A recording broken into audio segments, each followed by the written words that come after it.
All right, today I'm gonna be swearing with Kristy. Or maybe not. Yeah. Let's keep it clean, kinda. Okay, good. Podcast home. There you are. Oh, god damn it! Ah, that hurts. Table edge. Oh. Breathe deeply. Danny, breathe deeply and cool down. Okay. Good. Whew. Let's rock the show. The Community Lab. Your podcast that connects professional communication research, practice, and people.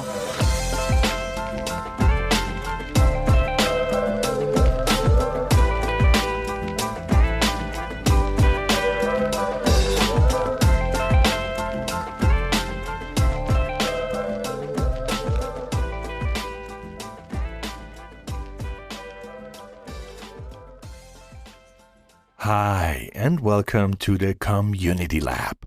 I'm Danny, your producer, host, and occasional swearing machine.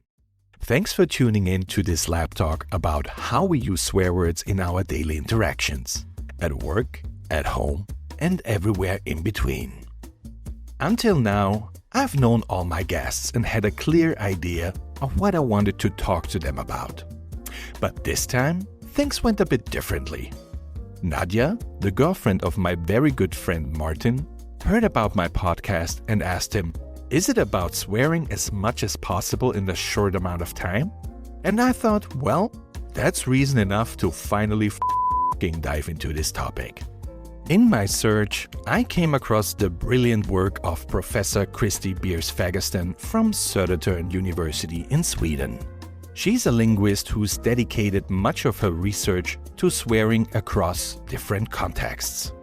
Lucky for us, she agreed to join me for a conversation about why we swear and what it does to the relationships we want, have, and the ones we want to avoid. We will talk about social swearing and annoyance swearing, how swearing can serve as an identity marker, why leaders might want to swear when it really counts, and why we tend to swear more when we communicate in English. So, switch on your curiosity mode and join me as we enter Kristy's fascinating world of swearing, slurs, and linguistic badassery. Enjoy! Hi Kristy, welcome to the Community Lab. Thanks for taking the time. Hi, Danny. Thank you for inviting me, and it's really great to be here. Awesome.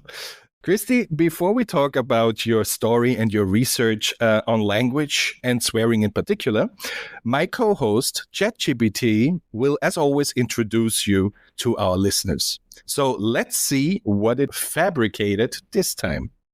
Kristy Beers Fägersten is a professor of English linguistics at Södertörn University in Stockholm, Sweden. Her research sits at the fascinating intersection of language, culture, and identity, with a particular focus on swearing, humor, media discourse, and popular culture. She has published extensively on these topics, authoring and editing several influential books and numerous peer-reviewed articles.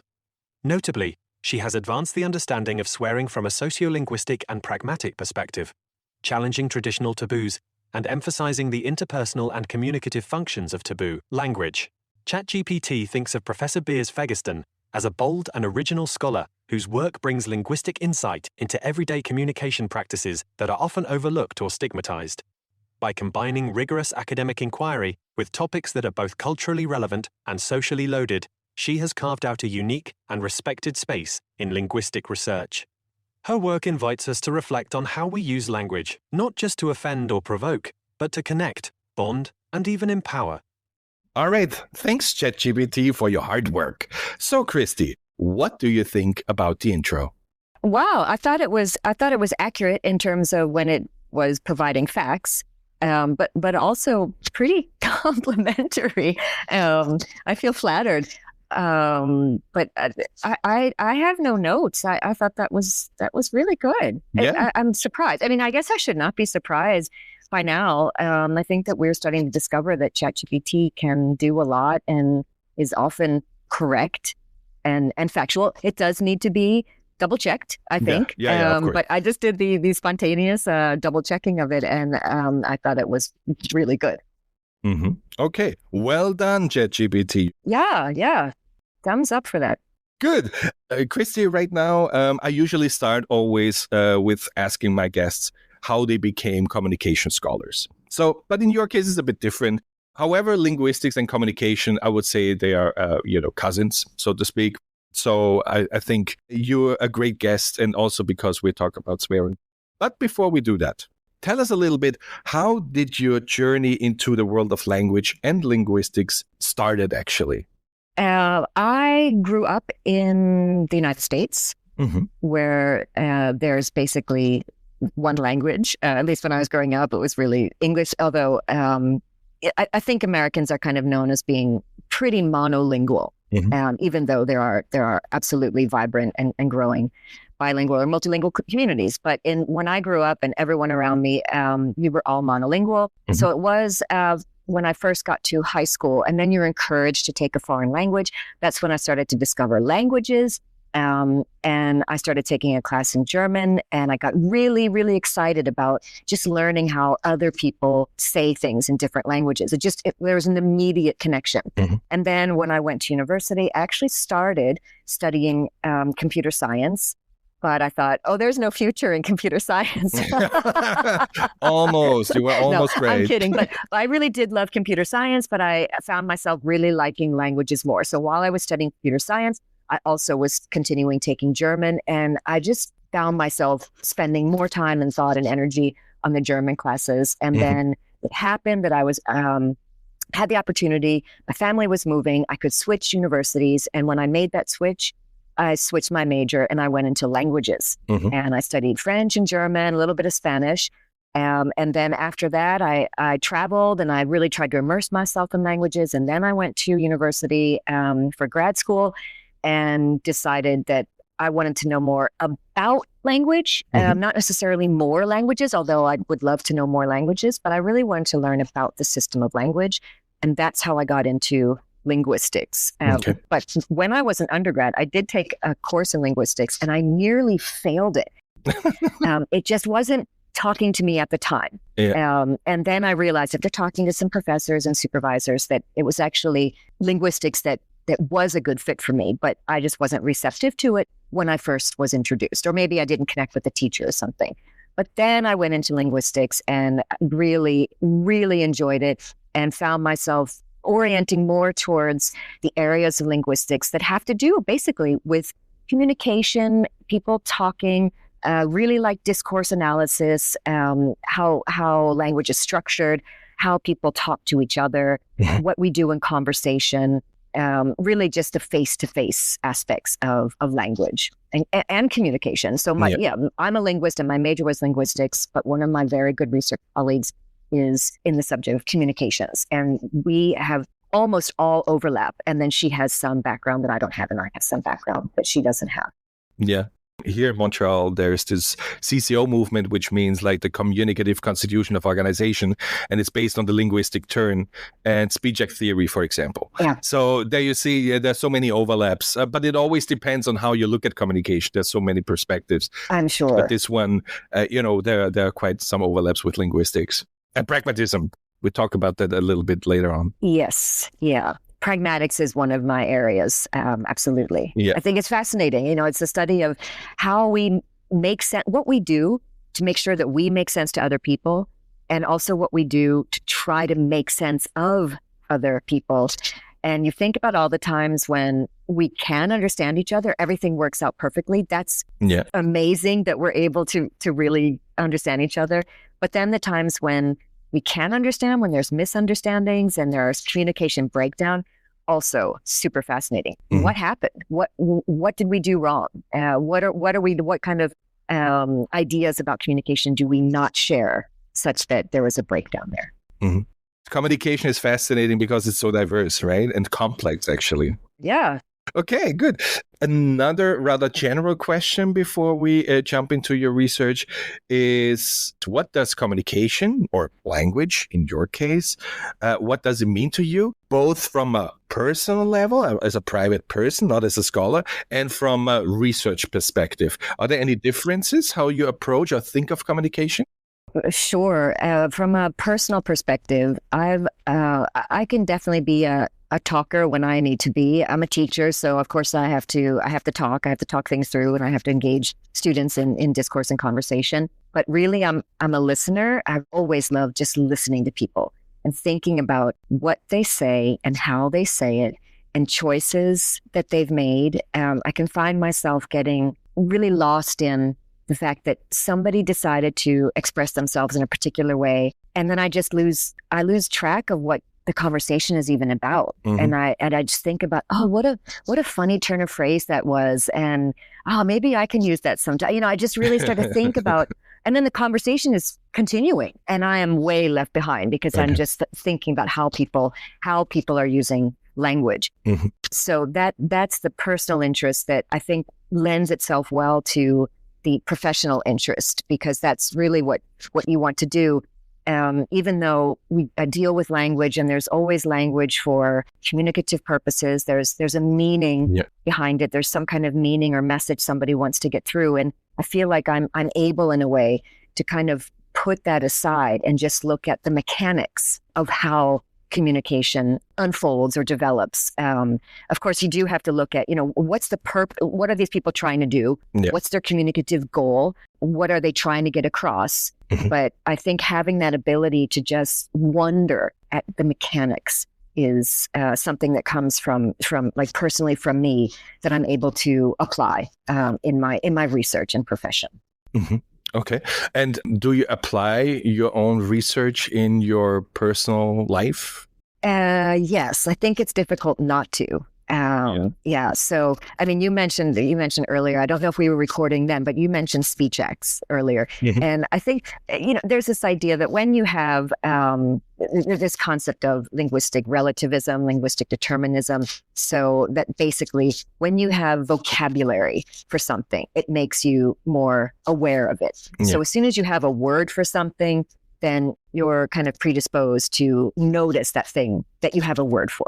Mm-hmm. So when you learn about all these different terms in linguistics, you mentioned earlier speech acts. And as soon as you know about different speech acts, like promising, apologizing, requesting, it's kind of difficult not to, like when you're talking with somebody and they ask you a favor, like, that was a speech act. You say it in your mind. But I think also as a teacher, we're always on the lookout. We're on the alert for examples. Yeah. And you just have like this filing cabinet in your head, and you think, okay, that's a good example of that. I'm going to file that one away so I can, pull it out when I need an example for my students. Mm-hmm. So you have to have this kind of, bifurcated identity that one, you're a person and you're taking part in life. And then the other, you're this professional, this researcher and this teacher who is trying to like keep track of it. So that you can use it for professional purposes. I don't know if you've seen the movie. I think all the Terminator movies. Arnold Schwarzenegger plays his Terminator, and when the Terminator looks at people, you see, and the movie shows you that his mind is just like just scanning the people and going through all this information. And I sometimes feel like, I take this kind of Terminator approach that, I look at a conversation, I'm like, everything's happening. This is a turn, and then there's a self-selection, and then you just go through these conversations and sort of label everything as you come across it. Okay. So you scan like match or not. So, and by the way, Arne is an Austrian treasure. So that's true. That's true. Yeah. So by the way, do you want to continue the podcast in German? Oh, no. No. Okay. Um Gottes Willen. Good. Now that we talked about your past or your story, your journey in linguistics and communication, so to speak, let's dig a bit deeper into your research, specifically the research on swearing, of course. It's a topic that for sure surprises some, intrigues many, and definitely deserves a closer look. Let's start at the beginning. So I'm curious, what first got you interested in studying swearing, and what made it compelling enough to turn it into your research focus or one of your research focuses? I think I started in earnest as a graduate student in a class in sociolinguistics. And we were given the assignment to think about variation in language. And I was just thinking, okay, what do we do sometimes, but not all the time? What do some people do, but not other people? Like really trying to come at variation from different perspectives. And I don't know really how I landed on it, but I just thought, okay, swearing. And I think that came from the fact that I basically don't swear. Okay. And I was at the time had a friend group with especially a few people who swore all the time. And I loved it. I can relate. You can relate. I'm sure lots of people can. I loved it. I just thought it was so funny. I just loved being in their presence and just listening to them tell a story, go off and just swear.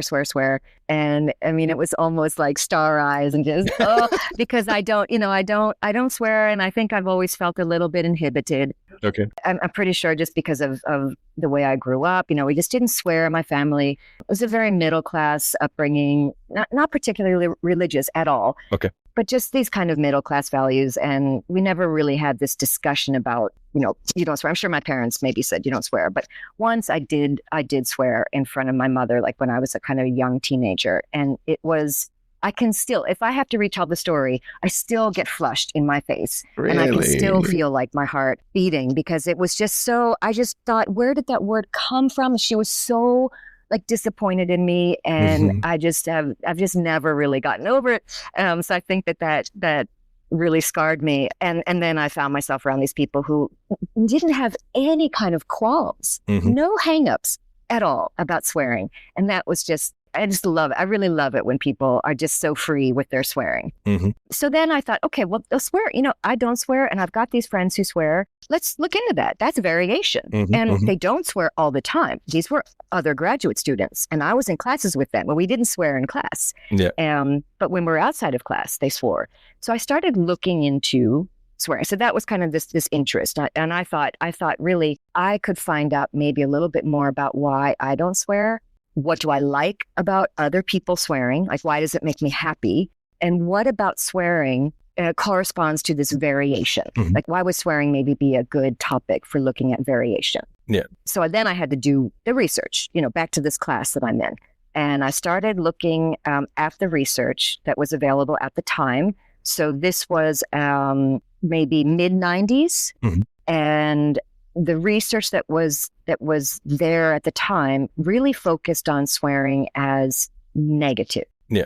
Already in the 60s, there was someone who, first it was a woman named Helen Ross in 1960 who came up with these two terms of annoyance swearing and social swearing. Okay. But then it was a guy about 7 years later called Ashley Montague, who I don't want to say he stole it, but he's the one who's credited now for coming up with these two, annoyance swearing and social swearing. So someone already had the idea that there was something like social swearing, but the research only focused on this kind of annoyance swearing, like really negative swearing. I couldn't find anything that said something positive about swearing. Yeah. But when I looked around me, it was only positive about swearing. Like we were all friends when I was exposed to swearing. And then when I kind of started really opening my eyes and ears, and I heard other people swearing, I realized, well, that's a friend group, and that's a friend group, and that's a friend group.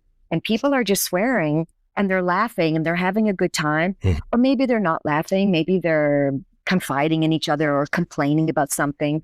But it's still this kind of personal thing. Where are all these people who, according to the research, are banging their thumbs with hammers and screaming expletives? Where are these people who are abusing and insulting strangers? I couldn't find it.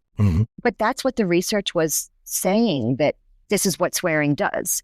And I just thought, no, they're missing something. They're not lying. They're not misrepresenting, because that is what swearing is for. But there was a huge gap in the research. It just wasn't addressing the really frequent swearing that I was observing. And that's what I wanted to get at.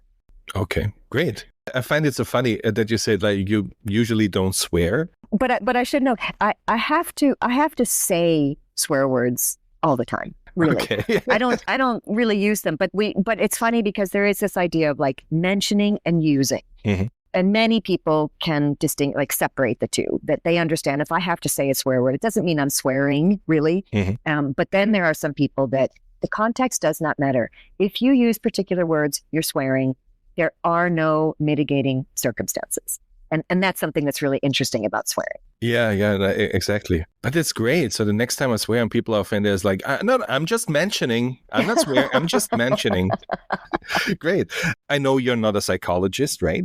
And swearing has this taboo reputation, of course. But in some of your work, you mentioned the positive psychological effects of swearing. So can you walk us through a little bit what those positive effects are? Yes.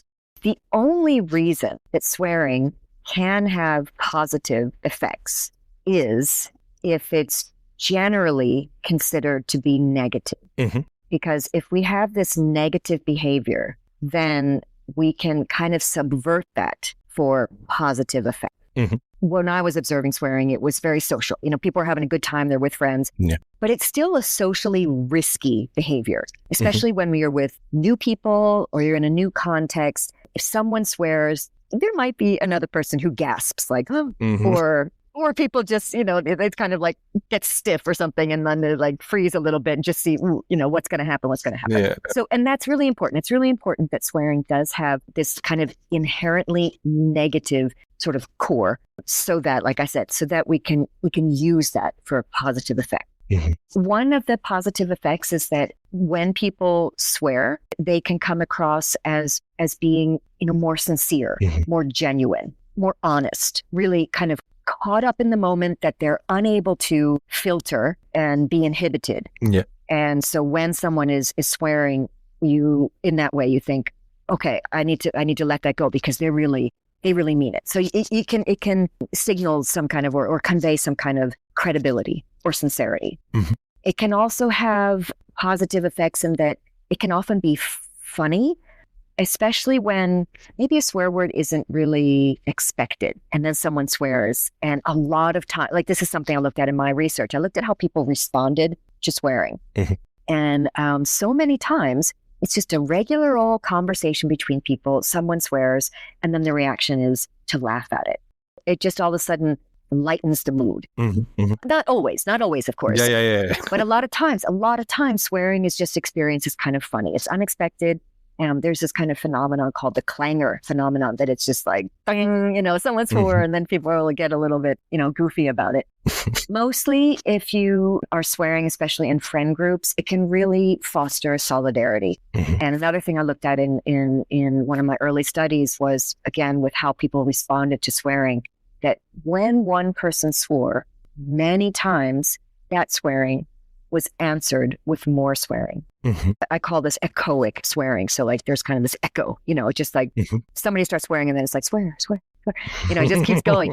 But this is also something, just this phenomenon of repeating someone else's words or kind of, mirroring what someone else is doing, that automatically fosters some kind of solidarity and bonding. But it's just that, swearing is a specific form of that. Mhm. And then swearing can just be, it can be a kind of identity marker. Mhm. There are groups where you swear. Yeah. If swearing is kind of a behavior that marks a group, when you swear, then that sort of marks your identity as a member of that group. Mhm. This isn't always easy. I was just looking at another article about, maybe we'll get to this later, but just looking at the workplace context. And someone had admitted that swearing is a marker of this particular work group, Mhm. but that this person who was being interviewed doesn't swear, doesn't really like to swear. But the group gave this person a pass. Mhm. Now, swearing is part of the identity of everybody else in that group, but because this person felt a little bit uncomfortable, they make an exception, which is interesting because normally you'd think it's the other way around. Like you'd have to make an exception for someone who swears, like, oh, he or she can't help himself or themselves. And maybe they just slip and they can't control it. Mhm. But now it's an exception for a person who doesn't want to swear. So really swearing can, for many different groups, swearing has been one of a number of features that contribute to the identity. Mhm. So those are some positive aspects of swearing. Mhm. Do you think like the swearing stuff or swearing a lot is also part of the MAGA identity? I think you are correct about that. I feel like MAGA has a lot of rage and they like to yell at people. Yeah. And so it's definitely, this is what swearing is for, right? Really, it's when we're angry, when we're outraged and we want to abuse or insult someone, we've got swear words to do that. And I feel that now that I'm thinking about it, that this is something that does characterize the MAGA group, the behavior, this outraged behavior all the time, but also the swearing. Yeah. In fact, they have been emboldened by the president's use of swear words before. Yeah. And also, now I distinguish between swear words and slurs, for example. There's racist terminology, sexist terminology, and all of these categories, I think, we're hearing them, being exposed to them more through MAGA. And in fact, I just saw, I didn't click on it. I saw a link. I was surfing Reddit and I just saw, everything's going past me on Reddit. But I did see this link about how Democrats have now apparently discovered that they also can swear. Yeah. And so we maybe will be seeing literal fighting words. There was a long time when, when they go low, we go high, and this isn't working. And I think the Democrats have been accused of going high too often. You have to meet them where they are. And so maybe using swearing is kind of meeting the Republicans and MAGA where they are. And I think that's interesting. Just any kind of increase in swearing. Should swearing become all too frequent, or should we be overexposed to swearing? There is a risk that it loses its power. Yeah. And if swear words lose their power, then we no longer have swear words. They don't affect us anymore. Yeah. But I'm also super interested in how protests, like political movements, might help us preserve our swear words. So when people are really angry and they really need to express and show their disappointment, their dissent, their defiance, then using swear words can remind us this is what they're for. Swear words are really powerful. Yeah, with a bunch of friends, they might be swearing all the time and blah, blah, blah. But now this word actually really is powerful in this situation. So I kind of feel like we need these events, like these, not that I'm pro-violence, but maybe like a violent event, and when people are angry and they're yelling and they're swearing, that's when we are reminded that we have this. Yeah, we have words for this. They are these swear words that otherwise we throw around and maybe, jeopardize their power. But when they're used in these really emotional, super emotional contexts, then that power is kind of recharged, brought back to life again. And I think that's important for swear words, because otherwise they just get diluted. Then we don't really have anything to work with. Okay, then I want to ask you something about, I touched upon a little bit, your approach to swearing from interpersonal pragmatics perspective. So you've explored swearing through the lens of interpersonal pragmatics, arguing that swearing not only reflects relationships, but also helps shape them. Can you walk us through this idea? I looked at swearing as an example of a pragmatic move. People who are communicating with each other, it might be people who are getting to know each other, or maybe know each other. Maybe swearing hasn't entered into the context as a feature of their communication. And when someone swears, that in all probability will shape that relationship. Either it will be accepted, and maybe that acceptance will be made known kind of implicitly if the other person also swears. So we talked about how you can kind of answer swearing with swearing, and that is sort of implicit approval. It can also land the wrong way. It might serve to indicate to the other person, we don't agree on the kind of language that we're supposed to be using together. I don't think this is an appropriate place to swear. And some people do explicitly react to that. Yeah. And they'll say something like, now's not the time for swearing, or watch your mouth, or just do something to make it known that I don't agree that swearing is appropriate here. Yeah. Or they'll just let it go. And you really don't know, what the person is thinking. But swearing can often help us take that relationship to the next level in terms of a closer relationship. Mhm. So this is something that people have told me when I've had interviews. They knew someone and then that person swore and they'll say something like, and that's when I knew that we were going to get, there's this indication that, okay, if this person can swear, or if I can swear with this person, then I feel good. Yeah.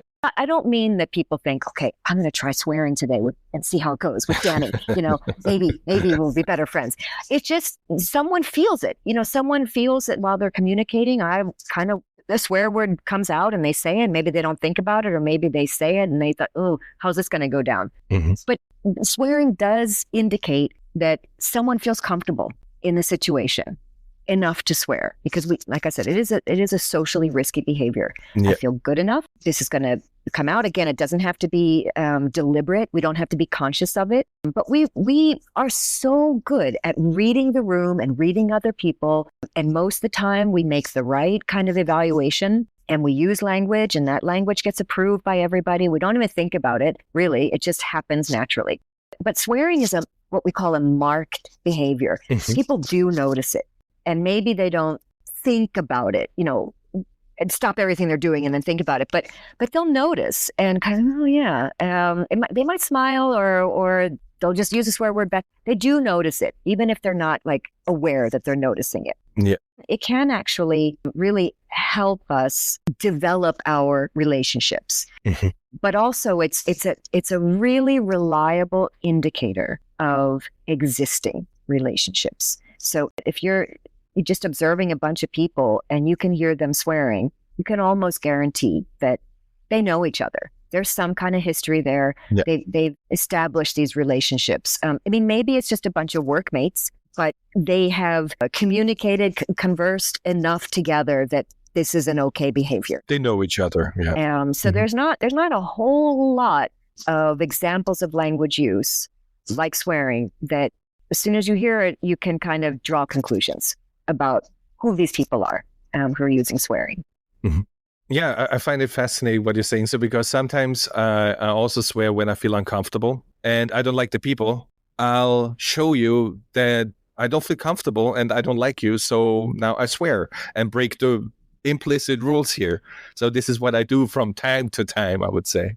And that's a great example. It's really a great example because, again, it reminds us that this is another thing that swearing can do. We can use swearing to repel people. Yeah. And we have this idea of convergence when we talk to people. There is kind of a mutual effort to meet somewhere in the middle if we're coming from different communication styles. Mhm. So we can converge to someone. I'll kind of observe, how do you talk? And I'll try to, meet you there, or maybe you'll try to meet me. But we can also diverge. And swearing is one way that we can show this divergence and indicate to someone, I want to put distance between us with language. Mhm. Okay.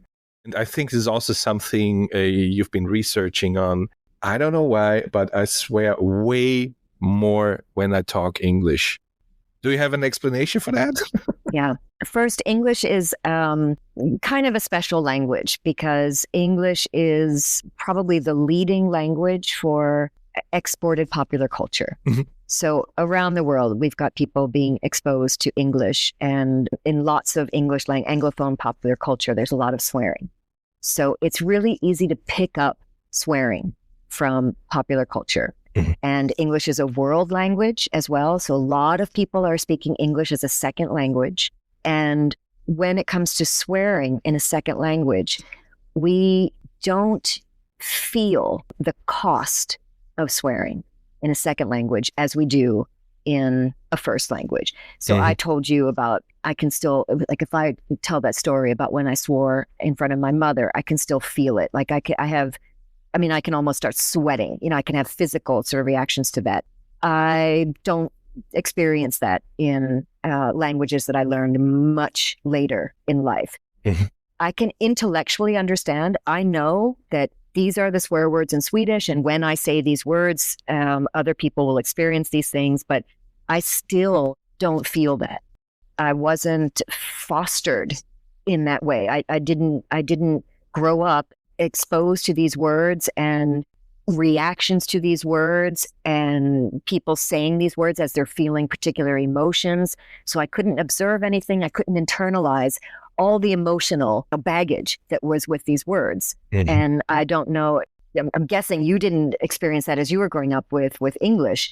So it's really, really common that we don't at all experience the same kind of emotional arousal in second or subsequent languages with swear words that we do in our first language. Mm-hmm. But English swear words are also a favorite of non-native speakers. They really like to kind of play with English swear words. So it can be kind of fun too. Mm-hmm. I confirm that. So when I think of an intercultural workplace, for example, here I'm in Quebec, I'm an Austrian, and my native language is German. There are other workplaces where it's way more diverse. So, but in terms of swearing, what are your observations as a researcher? Can swearing in this kind of conditions also be a glue, or also like a threat for, creating relationships, or can hamper relationships when you don't have, like you said, like you're not so sensitive to other languages, second, third languages? It's already kind of tricky in the workplace. When you throw additional languages into the mix, it gets even trickier, to be sure. Mm-hmm. So if we think about just a regular workplace first, without a bunch of languages there is quite a lot of research already and more to come, I'm sure. But almost everyone seems to agree that swearing among people of the same status happens, and it's actually beneficial. Mm-hmm. Not everyone has to swear. I mentioned that there was someone from a workplace context who didn't like to swear, even though all of his colleagues swore, but he got a pass for that. He didn't have to swear. Mm-hmm. It does seem to be beneficial. Most people conclude that you don't want to just outright forbid swearing, because it does help coworkers deal, like sometimes jobs are very stressful, and most of the places that this research they look at these stressful workplaces, and swearing can really help people deal with the stress. Mm-hmm. And it can also help us, which is another thing swearing is brilliant at, it helps us distinguish ourselves from people above us, especially like leadership, but also people below us. Yeah. And swearing tends to, be like cluster lower down and then get less and less frequent. Mm-hmm. It's a way for workers to bond with each other, but also be kind of separate from leadership, have a different vernacular than leadership. Mm-hmm. So most people that have looked at this have heard it from the horse's mouths that swearing is good for morale. It's good that these coworkers get to swear with each other. Not everyone has to do it, but we all need to let off steam. And it helps them draw boundaries. So, for example, in retail contexts, people will be very nice and professional and polite with customers. The customers might irritate them, annoy them, but they will not swear with customers. But then they can turn around and talk about those customers and swear about them with their colleagues. And that's really good. They need to get that out. And it really helps colleagues, form this kind of tight bond. Mm-hmm. And it's something they can also do with their bosses. They'll have a very professional way of speaking with leadership. They won't swear. They don't like it when their bosses swear, but sometimes swearing can be used strategically. And then again, they can go back with their, same status colleagues and use swearing with them. So most people in interviews will say that they really appreciate what swearing can do for them in the workplace and how it helps them deal with stress and bond with their colleagues and just kind of ventilate about things. Mm-hmm. But it's really interesting that you bring this up in terms of, multilingual, multicultural workplaces, because I think so far the research has really looked at monolingual context. Mm-hmm. But there was a study done in Sweden at the workplace looking at like immigrants who are trying to fit in Swedish workplaces. And they found that it really helped when the immigrants could swear in Swedish, if they knew the Swedish swear words, and they could recognize them when their colleagues used them, and then they could banter with their colleagues with Swedish swear words. But knowing the English swear words, funnily enough, didn't really help them. Mm-hmm. Because English wasn't it was no one's first language, so it didn't really mean anything. Mhm. I feel like there are all these buts, but I also have found that there's a difference between, let's say, like two non-native speakers of English, and they might swear with each other in English. That's one thing. But when it's a non-native speaker of English with a native speaker of English, and the non-native speaker swears, that might be taken differently by the native speaker, who maybe doesn't take you seriously because you don't know this language. You don't really know what you're saying. Mhm. I don't think people find it incredible when other people swear in like their native language, It's just really something funny. You can do everything else correctly, but you'll never be able to like swear like a native speaker. That's kind of the attitude that people have. I think you need to be careful that in a workplace, if you are using, someone else's swear words, that person might take offense in a way that another non-native speaker might not. Mhm. That you're using a kind of, an example of language that people can get extremely territorial and possessive about. Mhm. We have our swear words. I'm aware English swear words are, someone left the gate open. They are out there. They are in the world, and we just have to deal with it. But people are using English swear words in ways that native speakers don't use them. And it is, it makes you kind of scratch your head, like what is happening to our words? They are being used in very, very strange ways. I just think there has to be kind of an awareness that it is less costly for you to use someone else's swear words, and they're going to have a different reaction to a non-native speaker using their swear words. Mhm. That might create some kind of clash, or it could be fun. It might, make someone laugh. But most, like I still stand by what I said, that we are territorial and possessive about our swear words. Mhm. Yeah, fascinating stuff. What our listeners are always interested in is, of course, the practical applications of your research, the research of my guests, in your case, swearing. First of all, communication professionals, what they should keep in mind when crafting, for example, internal messages or managing stakeholder relations, especially, for example, on platforms like Slack or social media in particular, where conversations can, quote unquote, get a little bit casual sometimes. So do you have an advice or suggestions for communication professionals, what they should keep in mind here? First, people react more strongly to written swear words than spoken swear words. Mm-hmm. Saying a swear word, hearing a swear word is very different from actually seeing it kind of on your screen, where it takes a more, even if the messages kind of disappear as they, the conversation continues and they kind of scroll upwards, it does kind of pack a little bit more of a punch when you see swear words written out. Mm-hmm. We still really haven't gotten used to swear words being written. So one thing I would tell people to keep in mind is that they perhaps don't want to swear so much in written communication, mm-hmm. or perhaps just avoid it altogether in written communication. Because even if it is casual, just the written medium gives us a little bit more of a formal context than spoken communication.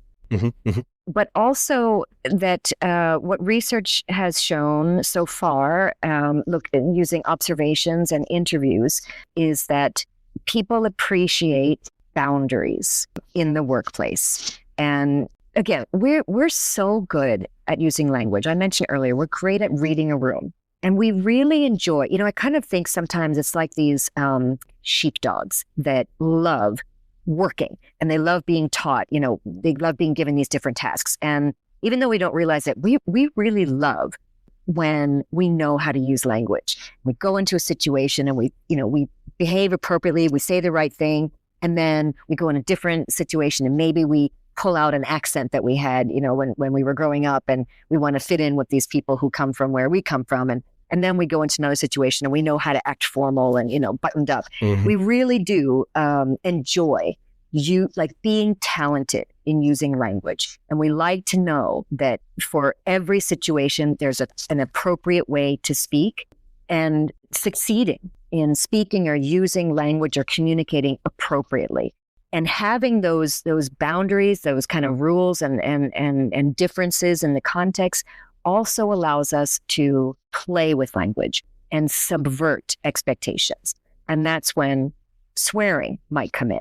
Mm-hmm. So we think, okay, we're in a workplace, we're going to be professional, we have a correct and respectful and careful way of speaking. But if you throw in a swear word, with a close colleague, then maybe that will create some kind of bonding moment for us. Mm-hmm. Or, the boss, always professional, or they always are really respectful. But you know what? Things are really critical right now, and we better effing get to work. And then people are like, okay, this is kind of serious. This is critical. Let's go, guys. We gotta do this. Yeah. So it can really help when we have like clear ideas. This is the kind of language that you use in these different situations. And then we can break those rules every once in a while. Mm-hmm. That's something that swearing can do. It can help us break those rules, but also swearing might be one of those contexts. Not here, not there, here we can use swearing. And so we like that we have some places where we can use, if we're swearers, where we can use swearing, where we should expect swearing, and other places where we don't. Mm-hmm. So it's really important that people have that opportunity to show that they are capable communicators and that people are on the same page about it too, because otherwise it's chaos if we don't have the same idea. So that's something at a workplace that you can do. You can kind of foster, in the lunchroom, go at it. Feel free to speak the way you want. When we're in the conference room, it's a different way. Maybe you don't even have, these written rules or anything. Maybe people just kind of figure it out for themselves. Mm-hmm. But I think that would be the sign of a functioning workplace if people understand that there are different behaviors that are appropriate for different situations. Mm-hmm. And are there some kind of different categories of swear words? Is there something like that? Probably. I think that's going to vary also in terms of, if I'm thinking about English, it'll vary in terms of variety. Mm-hmm. There are some words in America, for example, that just don't work. And these same words would work just fine in England or Australia, maybe, or New Zealand. I'm not so sure about Canada, but I don't think it's so easy that, okay, here's where you can use like damn and hell, and here's where you can use, some of the other ones. Because for many people, swearing is swearing. Mm-hmm. Of course, there are words that people experience as more offensive than other words. Of course, there are going to be, different kind of ratings for different words. But still, I think that for most people, like I said, just swearing is swearing. Mm-hmm.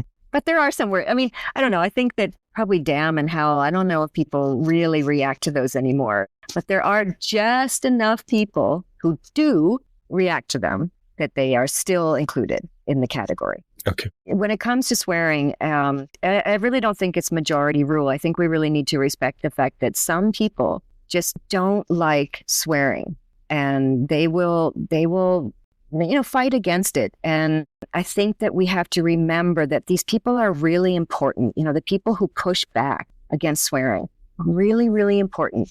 Because if they all disappeared, if everybody just thought, nah, it's fine, we have the same problem, then we don't have swear words anymore.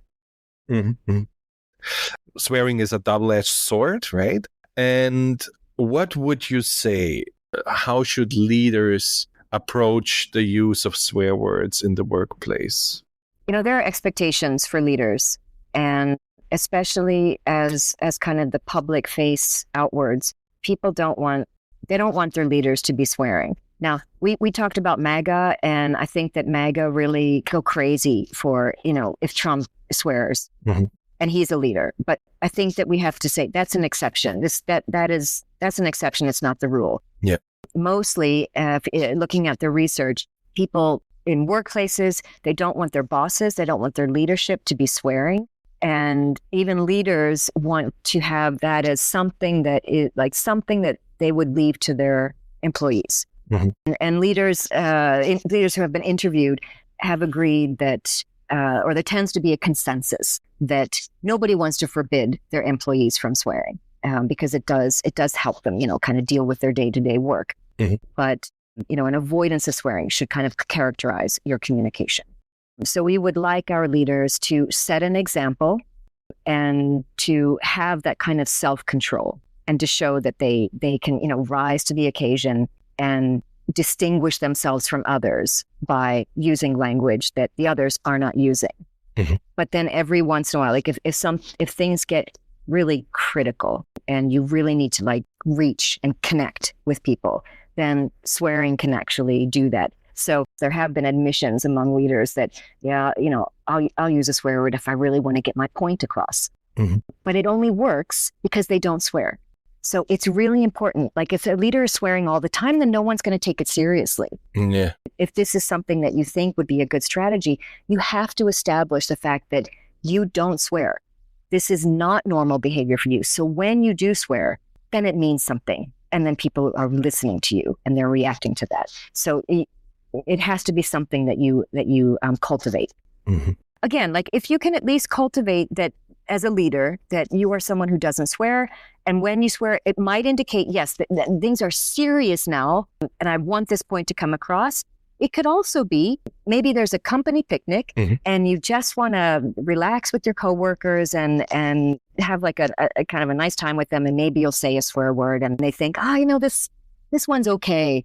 This one's like us. And so you can be a person of the people with swearing. So it's another way you could use it strategically. Good. Enough of swearing, more or less. Before we wrap up this episode, I'm always a bit curious. What is on the horizon for you the next few weeks, months, years?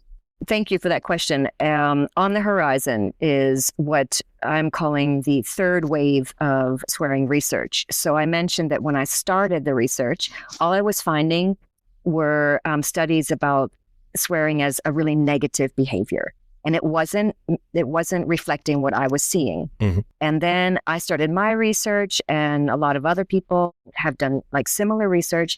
And we have contributed to the negative, like really focusing on swearing as a negative behavior is what I call the first wave of swearing research. The second wave was this kind of benefits of swearing field of research, like all the reasons that swearing is good. It's good for you. It's good for relationships. It's good for, image. But I think that we've maybe gone too far because it just seems like everybody thinks swearing is so great. And so I'm worried. I'm really nervous for our swear words that if everyone approves, everyone's just pro swearing, then we won't really have swearing anymore. I'm very nervous about that. What's on my horizon is this third wave of research. What's happening in the world that might help us preserve our swear words? What kind of phenomena are out there that is helping that we're not reaching that tipping point that, we don't have swear words anymore. And so there's something that's still keeping them. And it could be that there are still people who, really don't like swearing and they're vocal, or it could be that we are experiencing great distress in our political environment and we are protesting and using swear words and in such a way that we know, okay, we're reminded, yes, swear words are really bad. They're really negative. So I want to know, how is it that we still have swear words and how can we keep them? How can we save them? Exactly. I'll take that into account in my future encounters in the workplace and beyond. Good. So now we have our last section, our quick fire round. Yes. Okay. 5 rapid questions, 5 spontaneous answers, no overthinking allowed. Are you ready to rumble, Kristy? Yes, I am ready. Let's rumble. The quick fire round. What's one non-academic skill you're surprisingly good at? Baking. Mostly breads, but also cookies, cakes, brownies. Great. I'm hungry now. Awesome. What's a misconception about swearing that drives you a bit nuts? That if you swear, you have poor vocabulary. Oh, yeah. That makes sense. If you weren't a linguist, what different career would you imagine yourself in? Television. Writing for television. Long time ago, I would have said commercials, but something with television. Okay, so do you have something in mind, like comedy shows or documentaries or? Not a particular kind. Maybe comedy, but just behind the scenes. Maybe production, even. Yeah. In your opinion, which language has the most expressive and or creative swear words? I don't know if I can be so spontaneous. I got to think about this. I guess I just would say if French, because I think that's the first foreign language that I actually learned swear words in. Okay, French it is. Yeah. Final question. What's a word or phrase you overuse and secretly love using? There is one expression that I use a lot. Yeah. And that is, what to heck?